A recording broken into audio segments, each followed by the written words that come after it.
Hi, thank you for checking out the three things your thermometer can tell you about your health and fertility. I am Sarah and I run Give Peas a Chance Holistic Nutrition Inc. I'm hoping tonight that you will walk away with some information on how to kind of tune in to some of the signals that your body is telling you. And a thermometer is a great way to start that. It can also help track fertility as well for those who are trying to get pregnant. So we're just going to get started right away. Oh, wrong button.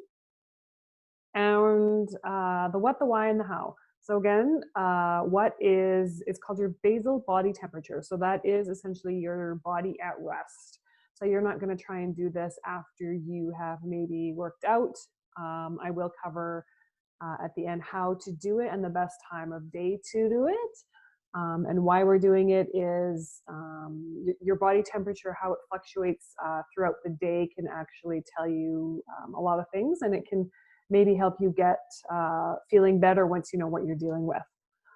So my story with temperature tracking is my thyroid. So I do temperature tracking to see how my thyroid meds are doing. I was put on medication at about 20 for an underactive thyroid, so low thyroid. And I knew, well, then it was okay, just follow what the doctor's saying. Yeah, my levels are low, but I had gone from training with the state volleyball team from 6 days a week to sitting on my ass and doing absolutely nothing. So, of course, my body was going to go into a little bit of shock. Knowing what I know now, diet, exercise could have rectified it. So although I am managed, I still use my body temperature to see, how my medication's feeling, because it's not reasonable to go get blood work done every 30 days. So I kind of keep an eye on my temperature. Some of the things I know that affect me and my thyroid is gluten. Gluten definitely affects my thyroid. So since I've cut that out, I've been able actually to reduce the medication that I am on. Because I've been on the meds for almost 20 years, it's not feasible for me. My thyroid's become too sluggish. I'll always be on medication. But I've been teaching my own physician how gluten has played a role in thyroid health and affecting thyroid hormones. So that goes into, of course, what is the thyroid? So it is a gland in the lower part of your neck that produces the thyroid hormone. It's considered the body's metabolic regulator, and it maintains your body temperature. So it regulates how much oxygen that your body is using. It controls digestive function, muscle function, skin tone. It really is a player across your entire your body. Every muscle, organ, and cell depends on adequate thyroid hormone in order to function, which you'll see how important it is. In Canada, 1 in 10 actually do suffer from a thyroid condition, and more than half of those unfortunately go undiagnosed. Why so many? It can be a combination of stress, environmental toxins, some nutritional imbalances will cause a thyroid dysfunction. So if you have too much or too little iodine, a selenium deficiency, the thyroid really does depend on selenium, and our soils are being depleted of selenium. And so, of course, the foods that you're eating can't get what's not there. Fluoridated water does play a role into thyroid health. Eating too much soy and soy products. So even though you may not actively be eating soy, if you're eating processed foods, chances are they're using everything from soy protein to soy oil is very popular or common in processed foods. And then again, too much gluten. Gluten definitely does play a role in your thyroid health. I actually didn't realize how common underactive thyroid was until I was playing roller derby. And the league that I was running, we're getting medical information in for all of the skaters. And it was surprising how many women were on a thyroid replacement medication, or Synthroid is the common one. So why does it make a difference? You can see some of the things that if you have a low thyroid, everything from panic disorders to edema, which is the fluid retention in your extremities, that can cause fibromyalgia-like symptoms, headaches, migraines, insomnia. One of the big ones we actually see is depression. Comes kind of hand in hand with thyroid. One thing that's not mentioned here is heart problems. When you have underactive thyroid, your heart pumps too weakly, and this actually causes your blood vessels to stiffen and your heart will weaken. The opposite of a hypoactive thyroid, which is the low, is the hyperactive, and that is an overactive thyroid. So your heart actually pumps too vigorously and your heart rate increases. One of the ways that they treat a hyperactive thyroid is actually to kill off some of your thyroid using a radioactive iodine. And when I was in junior high, my mom actually had hyperactive thyroid and did have her thyroid broken up, essentially killed off a little bit, and now she is on thyroid replacement as well, because it's not an exact an exact procedure, because you don't know how much needs to be shut down, essentially. Some of those symptoms that you would be looking at for an underactive thyroid, I generally concentrate on underactive because it is definitely more common than overactive. Underactive includes cold hands and feet, constipation and weight gain, fatigue, depression, again, PMS. One of the indicators is the outer third of your eyebrows. If it's really faint, missing, or sparse, mine are actually tattooed on now because my eyebrows were so thin.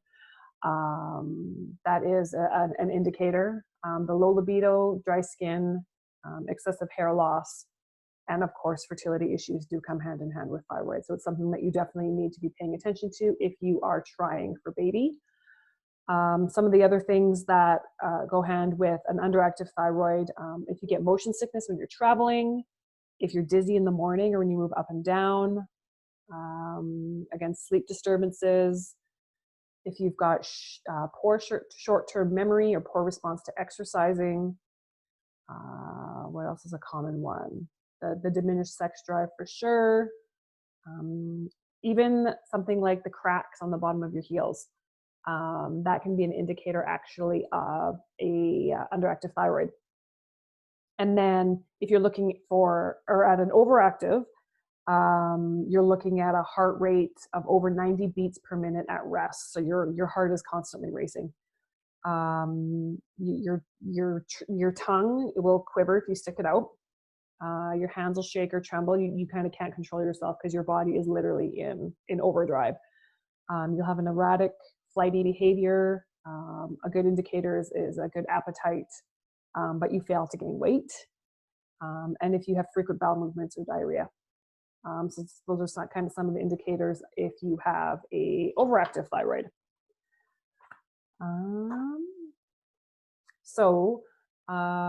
When it is suspected, if your doctor does suspect that you have a thyroid disorder, they will often test your TSH, which is your thyroid stimulating hormone. And that's usually what they all only diagnose off of. So they're treating the blood work and not the patient.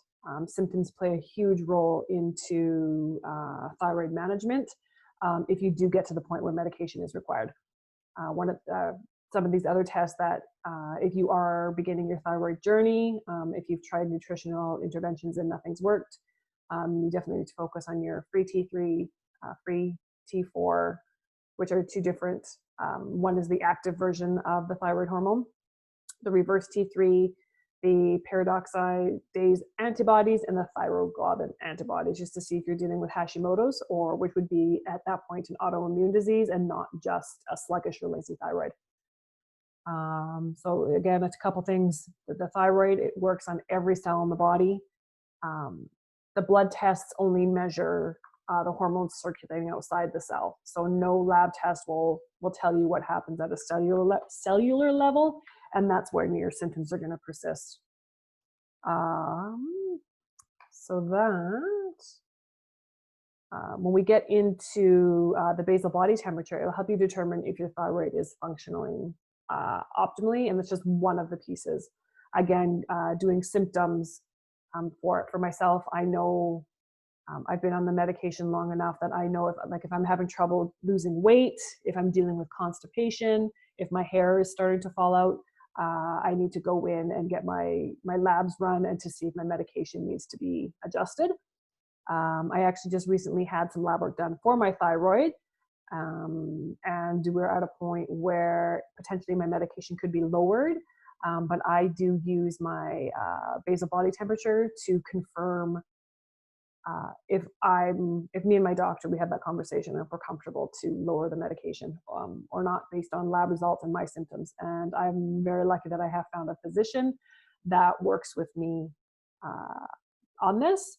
And we have that discussion and that partnership because she knows I'm pretty active in it, which is super important. One of the things to remember is that just because something is common does not mean it is normal. When they look at lab results, so they give a range for any lab result. They give you a range if you're below, within, or above. But that range it's population based, not necessarily optimum health based. So that range is a range based on an unhealthy population, and that's why symptomatology is so important.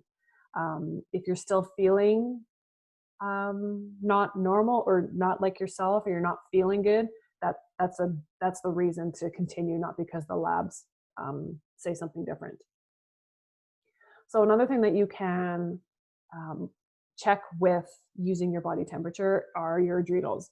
So adrenal glands produce the hormones that regulate metabolism, immune system, blood pressure, response to stress, and other essential functions.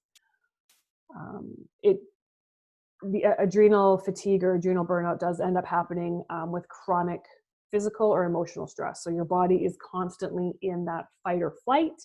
It is always on, so there's no chance for you to actually rest and digest. At that point, your body, once the adrenals are depleted and they've got nothing left to give, everything becomes a threat. From every little noise, everything that's happening in your life, to the food in your body will start being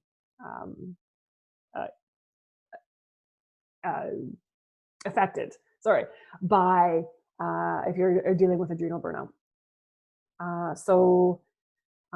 One of the things that they'll notice is with adrenals that around 3 a.m. is when your liver is the most active. So a lot of people I see that are dealing with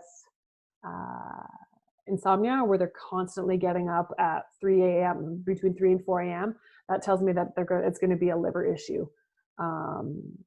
So there's some things that you can work on to help improve that, everything from fueling to stress management. 3 a.m. is considered liver time, and 5 a.m. is considered hormone time. So you need to have this stuff in balance. So if you are tired all day,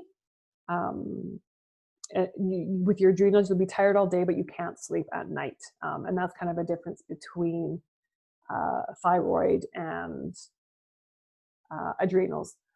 If you had a chance to complete the pre-session questionnaire, it kind of gave you an either or situation. So like with weight, if you can't lose weight, or you're thin and you can't gain weight, when you fill that in, if you fall predominantly in the left-hand column, that's going to be more thyroid based, and the right-hand column would be adrenal based. So again, that gives you a bit more of an indication as well where you sit, because a lot of these symptoms do coincide or cross with each other. So you wouldn't be able to go based just on symptoms if it's adrenals or thyroid.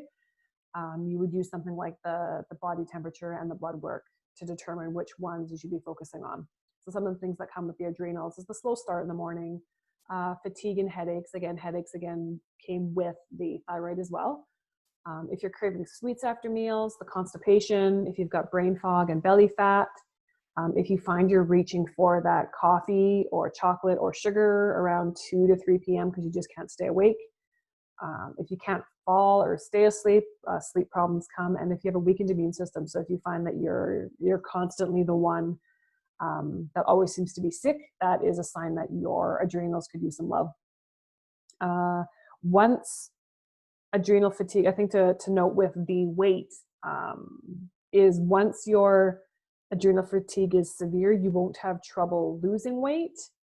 you'll have troubles likely gaining it. So you will be underweight once it's severe. Whereas with the thyroid, you generally have issues losing weight, no matter what you do.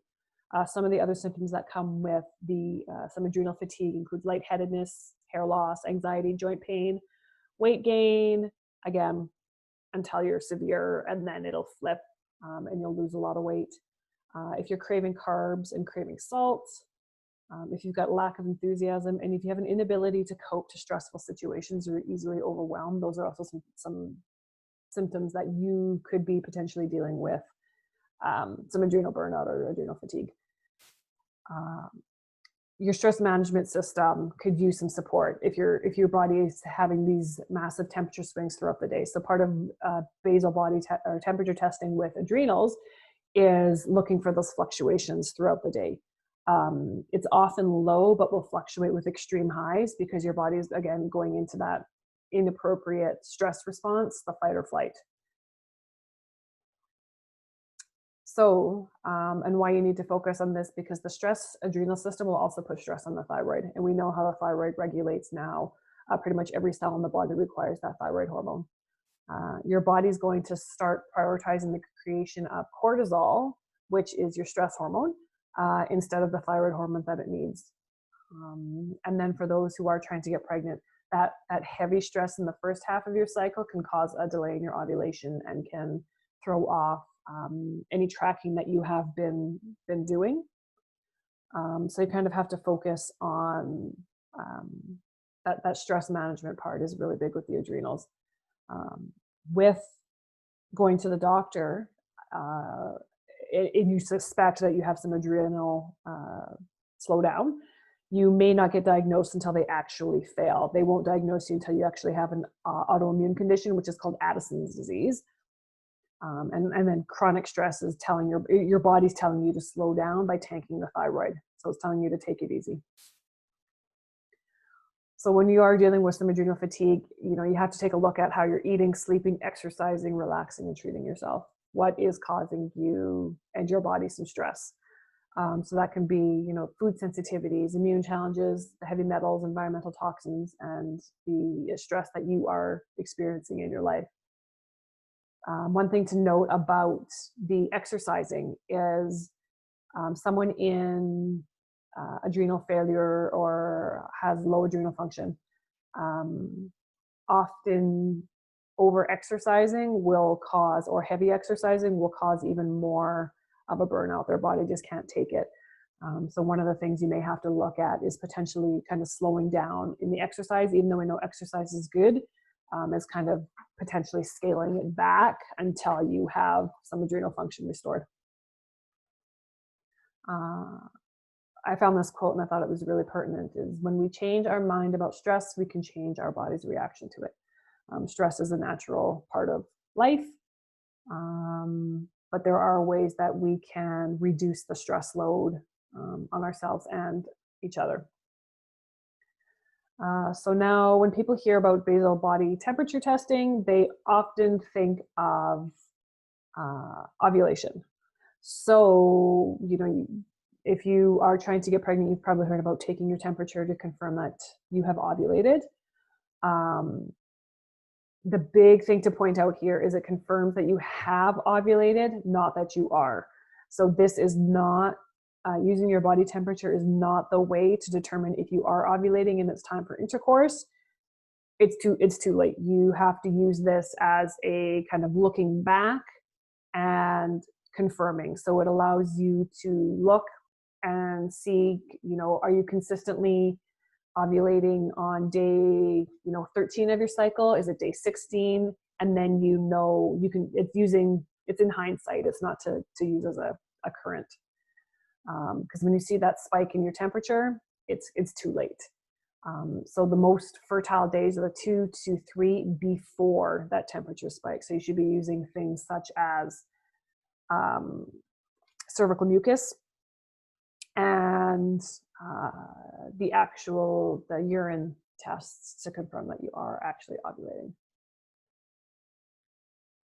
When you are tracking your temperature during your cycle during the follicular phase, which is when it's menstruation to ovulation, you're generally going to have a lower body temperature. The luteal phase is the higher, so which would be the second half of your cycle, which is your ovulation to menstruation. You should see your body temperature a little bit elevated there. Once you see that little bit of a spike or a jump, that will be post ovulation. So again, once you're past the fertile stage. And then when you see the decrease in temperature again, that'll happen during menstruation because you're going back into the follicular phase. When it comes to the adrenals, during the follicular and luteal phase, you'll have low and fluctuating, and there'll be very exaggerated temperature spikes. With the hypothyroid in the follicular, you'll be lower than about a 36.2, which is actually very low. Your luteal will be about 36.4 for 3 days, but you'll never be as warm as 36.6 if you're dealing with hypothyroidism.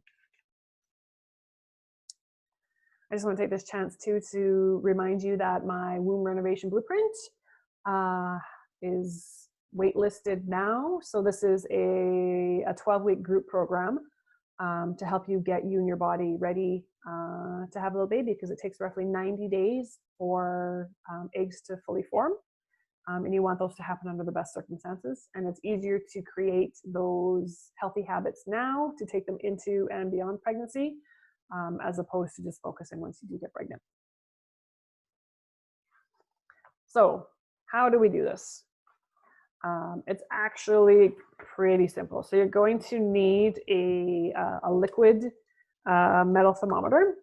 So I'll show you mine. Okay, they're not that expensive. I did find mine on Amazon. You need to you want to search for either a liquid metal thermometer or mercury-free thermometer. These digital ones, for someone that actually has kids, you end up getting so many of these through different kits and stuff. I have 4 different ones here. So this one does, you can do both temple and armpit. This one's in the ear, and then I've got 2 oral ones. And I actually did an experiment with these to see how accurate and precise they were, and it was quite a fluctuation even between their own readings. They kind of swung all over the place, where the liquid one gave me a 37.2, and everything else was anywhere from a 35.4 all the way up. I think the highest I could get was 37.1 on one of them. So they fluctuate all over the place. And when you're doing something about basal body temperature, you need to be as exact as possible, because those little decimal places do make a difference. Whereas these digital ones, they're great to determine if you have a fever, but to actually use it for the BBT, they're not accurate enough. They do need to be calibrated regularly, which obviously isn't going to happen in any household. With the liquid metal, you can either leave it in your mouth for 10 minutes, or I usually just use it in my armpit. It's one of those things, I get up in the morning, I don't even leave my bed, I reach over, grab my thermometer, throw it in my armpit, and just chill there for 10 minutes, and then check it when I'm up and running for the day. This morning, I think I was at 35.5. The one thing with the liquid metal, though, it will only climb in temperature, it will not go down.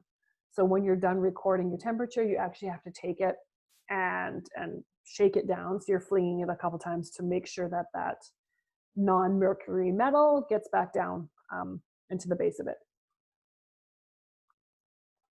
So for your thyroid, you do want to check it by mouth again or in the armpit, being consistent. So you don't want to do mouth one day, armpit the other. And you're going to check it at waking, at 3 hours after eating, and every 3 hours for a minimum of 3 times a day. And you're going to do it for 3 days in a row at minimum. After the presentation is done, I'm going to actually send you it's just an Excel spreadsheet that I've thrown together where you can sit there and put in your temperatures, and it will actually give you a chart so you can see where your temperatures are going. So this is where you would do to track for thyroid. If you're menstruating, you want to check in the first 2 weeks of your cycle, because that is when you're going to be the coolest. Your body's going to be running cool then. And your ideal temperature is 36.5 to 36.8. When you're focusing on adrenals, again, you would check it at waking, just before eating lunch, 2 hours after eating lunch, or just before eating dinner, 2 hours after eating dinner. So this one you're going to test it a little bit more. This one will also show you if you are underactive in your thyroid. If it's just the thyroid condition that you're concerned about, like myself being on medication, I would just do those 3 times a day.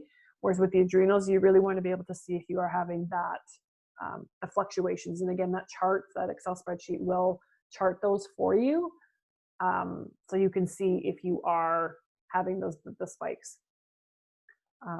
One of the things I always advocate for my clients is the use of a food, mood, poop journal when you're tracking your temperature as well.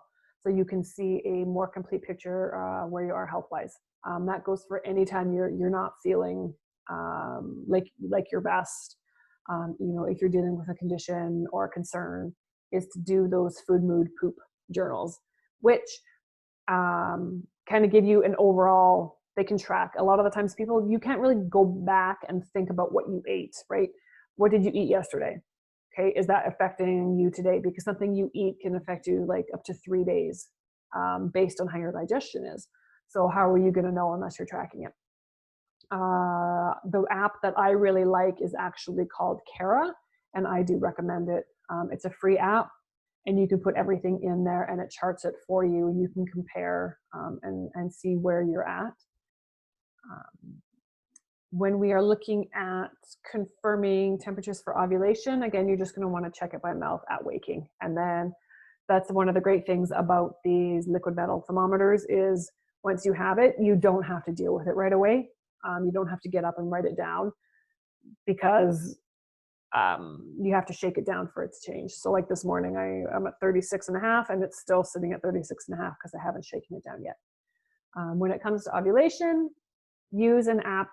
You can use an app such as Fertility Friend that will help you track and see your patterns, or you can do it on paper. Again, I will send you a printable basal chart as well, or you can use the Excel one that I will provide you as well, if that's more your thing, or if you like using an app, again, check your app out. So this is just a quick snapshot of how it works. So you would just put the date of your testing in, the times that you're doing your testing. If you need to insert more lines, you can do that if you're doing the adrenals. And then it's going to flag you if your temperature is outside of what is considered the normal range when it comes to thyroid. So you can actually see at a glance if you are kind of outside of the range, and then again here it will do a nice little chart for you. So in this case, you would see, there's fluctuations that would tell me that you are looking at some adrenal concerns there. So if you have any questions, make sure you can send me an email at sarah@givepeasachance.ca, or you can send me a direct message through Facebook or the Instagram. And I'd love for you to try this and let me know how it worked for you. If you saw any fluctuations, or you see that you are perhaps dealing with an underactive thyroid or some symptoms that are concerning to you. So again, remember, just because it's common doesn't mean that it's normal. It just means a lot of people have it. And then if you do discover that you do have some thyroid or adrenal concerns, make sure to book a free consult for me, and we can kind of see and maybe make a plan on what can work for you and how my coaching can help you kind of get back to feeling good.